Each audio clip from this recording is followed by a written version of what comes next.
अरे का ये करे जा आ गेलू का ससुरा से? अरे हाँ आ गईनी। अच्छा तो एगो बात पूछी? अरे पूछो ना।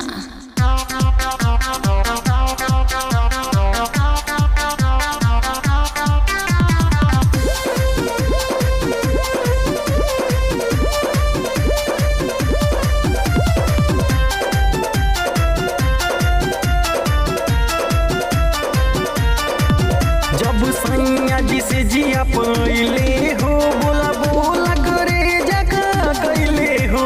अरे का बताई बहुत दिक्कत हो गई।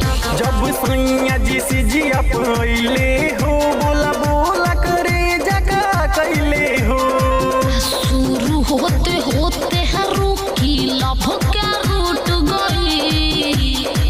शुरू होते होते रुकी लभ का रूट गई। राजा जो बहिया में धोइले और रचन में टूट गई।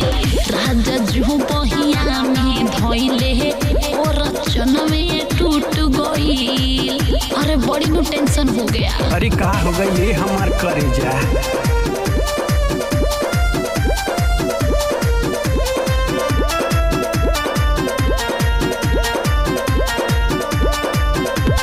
तब रही गईल हुबू शर्मा के खटिया पर भई की चटाई बिछा के। अरे का बोलता रहो सुना।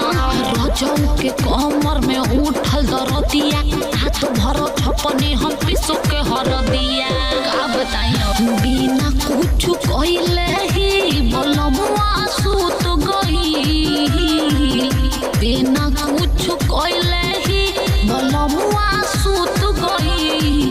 राजा जो बहिया में धइले और रचन में टूट गई। राजा जो बहिया में धइले और रचन में टूट गई।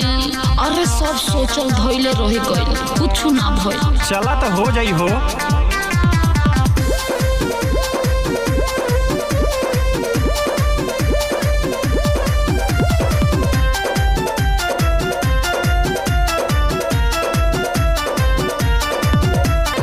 पहली तो रात होई गइल बेकार हो तब कब पवलू सजनवा के प्यार हो।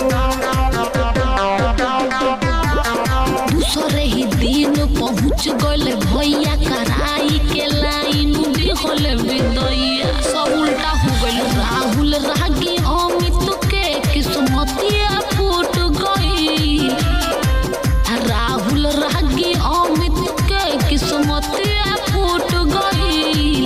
राजा जो बहिया में धइले और रचन में टूट गई। राजा जो बहिया में धइले और रचन में टूट गई। जब सैया जी से जिया पहिले हो बोला बोला करे जगह कैले हो। शुरू होते होते रुकी लभ का रूट गई। शुरू होते होते रुकी लभ का रूट गई। राजा जो बहिया में धइले और रचन में टूट गई। राजा जो बहिया में धइले और रचन में टूट गई। अरे ऐसा मिल गई ने कि हमार तो किस्मत ये फूट गई। और काहे रुसत आरू ये हमार जान हम बानी नू।